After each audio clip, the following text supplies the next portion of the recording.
Պուրիտանները, ամենօրյա ընթերցանություն, Թոմաս Մոնտոն, օր օգոստոսի 28։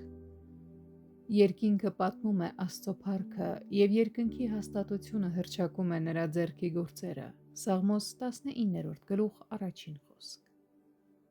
Եթե մենք երկնքում Հայր ունենք, իսկ նրա աջ կողմում Փրկիչ, ով պատրաստում է այն ամենը, ինչ մեզ համար անհրաժեշտ է,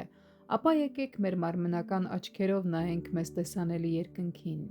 Լավ է խորհել երկնային մարմինների փառքի մասին, արևի, լուսնի և աստղերի, որոնք Աստված ստեղծել է, կամ պարզապես այն երկնքի մասին, որը կարծես այն մեծ թագավորության արտաքին կողմն է, որ Աստված պատրաստել է իր սրբերի համար։ Ես ձեզ չեմ հորդորում անիմաստ հետաքրքրասիրության կամ դատարկ խորհածության։ Աստծո սրբերը համարել են, որ երկնքի մասին մտածելը արժանի է իրենց առավոտյան և երեկոյան մտորումներին։ Հատկանշական է, որ Դավիթը հատկապես երկու սաղմոսներում է խորհում երկնքի մասին։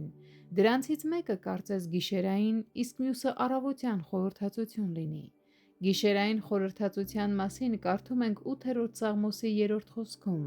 «Երբ որ տեսնում եմ քո երկինքը, քո մատների գործը, լուսինն ու աստղերը, որ դու հաստատեցիր»։ Դավիթը ասես մի լուսնյակ գիշեր դուրս էր եկել տանիք և վեր նայելով դեպի երկինք, նրա սիրտը խորապես հուզվել ու լցվել էր Աստծո մեծության մասին մտքերով։ Իսկ 19-րդ սաղմոսը կարծես առավոտյան խորհրդածություն լինի։ Այնտեղ Դավիթը խոսում է արևի մասին, որը արևելքից դուրս է գալիս ինչպես փեսան իր հարսնատեղից, և իր ճառագայթները, ջերմությունն ու բարերար ազդեցությունն է տարածում ամբողջ աշխարհի վրա։ Իսկ առաջին խոսքում ասում է. «Երկինքը պատմում է Աստծո փառքը»։ Առավոտյան և երեկոյան կամ երբ դուրս եք գալիս և նայում տեսանելի երկնքի գեղեցկությանը, ասեք ինքներդ ձեզ. «Այնտեղ ես Հայր ունեմ, այնտեղ իմ Քրիստոսն է»։ Սա այն թագավորության ճանապարհն է, որը Աստված պատրաստել է իր սրբերի համար։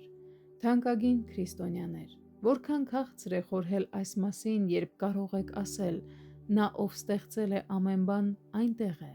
Երբեմն շատ հաճելի և օգտակար է մեր բնական աչքերով նայել ու խորհել մեր երկնային Հորգահի մասին, որքանով որ կարող ենք այն տեսնել այստեղից, երկրի վրայից։